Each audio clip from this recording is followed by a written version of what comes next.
In this video, you will learn how to embed activities from other sites into Canvas.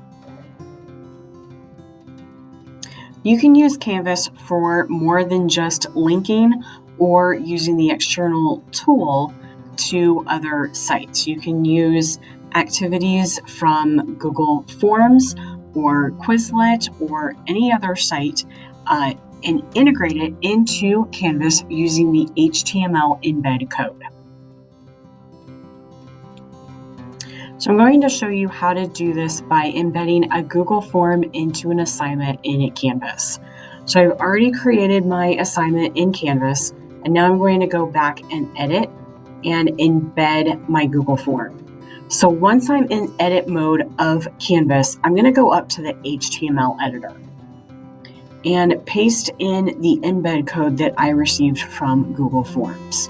In most of the sites that we use, when you hit the share link or the embed link, it will give you an HTML code similar to this that you can copy and then paste in this way.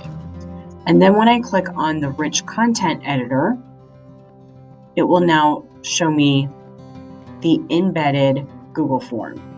So when I save this or save and publish this,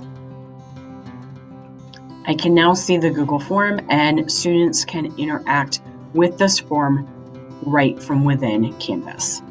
If you have any questions, please email me at darcy.priester@mpark.net.